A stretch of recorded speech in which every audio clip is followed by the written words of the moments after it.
এবার নজর রাখবো বাংলার খবরে। ভারতীয় সেনাবাহিনীকে ধন্যবাদ জানিয়ে কেশপুরে শান্তি ও সম্প্রীতির মিছিল সিপিএম এর পক্ষ থেকে।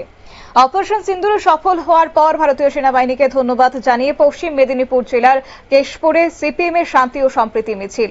সেনাবাহিনীকে ধন্যবাদ জানানোর পাশাপাশি প্রত্যেকটি বেকারের হাতে কাজ চাই, এই দাবি উঠল লাল ঝান্ডার মিছিল থেকে।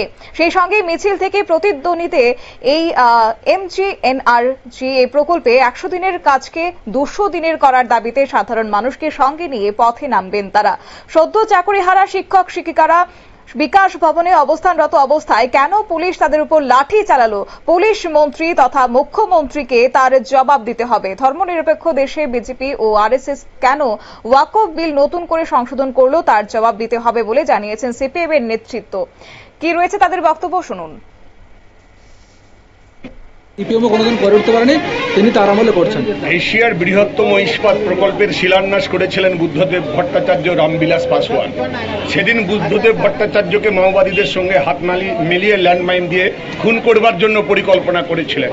আজকে এতগুলো বছর পেরিয়ে গেল 2006-এর পরে, কেন সেখানে একটা সিমেন্ট কারখানা ছাড়া আর কোনো কারখানা গড়ে উঠল না? গোটা পশ্চিমবাংলায় আপনি কলকারখানার ক্ষেত্রে, শিল্পের ক্ষেত্রে আপনি একজন বিরোধী নেত্রী। আপনি সিঙ্গুরে কারখানা হতে দেননি, আপনি নন্দীগ্রামে কেমিক্যাল হাব হতে দেননি। আমাদের জিন্দাল এশিয়ার বৃহত্তম ইস্পাত প্রকল্পের শিলান্যাস হয়ে যাওয়ার পরে সেই প্রকল্প কেন হলো না, এর উত্তর মমতা বন্দ্যোপাধ্যায়কে দিতে হবে। আজকে গোটা পশ্চিমবাংলার আমাদের যুবরা তারা কেন রাজ্য ছেড়ে অন্য রাজ্যে কাজ করতে চলে যাচ্ছে? কেশপুরের যুবরা কেন এখান ছেড়ে তাদেরকে যেতে হচ্ছে, ভিন রাজ্যে মাইগ্রেন্ট লেবার হিসেবে চলে যেতে হচ্ছে? গত 14 বছর ধরে পশ্চিমবঙ্গ সরকার কোনো ক্ষেত্রে নিয়োগ করতে পারেনি, কর্মসংস্থানের ব্যবস্থা করতে পারেনি, প্রতিশ্রুতি রক্ষা করতে পারেনি। শিক্ষকদের চূড়ান্ত দুর্নীতি করে নিয়োগপত্র দিয়ে দেওয়া হয়েছিল। যারা পরীক্ষা দেয়নি, যারা পরীক্ষা দিয়েছে মিলেমিশে একাকার করে দেওয়া হয়েছে। লাখ লাখ টাকা নিয়ে তাদের নিয়োগ করা হয়েছিল। আজকে 26,000-এর যে চাকরি চলে গেল, যোগ্যদের কেন চাকরি গেল? যারা পরীক্ষা দিয়েছিল। আপনি তো কথা দিয়েছিলেন কোর্টের কাছে যে যোগ্য অযোগ্য আমরা বাছাই করতে পারবো। তাহলে যোগ্য অযোগ্য বাছাইয়ের লিস্টটা যদি আপনি হাইকোর্ট সুপ্রিম কোর্টের কাছে জমা দিতেন, তাহলে সবার চাকরি যেত না। অযোগ্যদের, যারা পরীক্ষা দেয়নি, যারা ফাঁকা ওএমআর সিট জমা দিয়েছে, তাদের চাকরি যেত। আপনাকে দায়িত্ব নিতে হবে। আপনি এখন কি দেখাচ্ছেন? একবার শুনছি সৌরভ করবে, একবার শুনছি ও কারখানা করবে। কবে হবে? হলে বুঝতে পারবো। কারণ যেভাবে কাটমানি নেওয়ার হুড়োহুড়ি চলছে না, সেখানে কোনো শিল্পপতি আর বিনিয়োগ করতে চাইছেন না। পশ্চিমবাংলায় কারখানা হচ্ছে না। হলদিয়া থেকে অন্যান্য জায়গায় যে কারখানাগুলো ছিল একটার পর একটা বন্ধ হয়ে যাচ্ছে।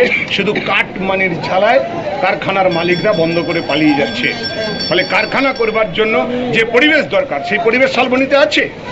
এত বড় একটা জমি আমরা সেদিন দিয়েছিলাম জিন্দালদের হাতে, তারাই প্রকল্পটা করতে পারলো না। আবার যদি কোনো নতুন কারখানা হয়, আমরা স্বাগত জানাবো।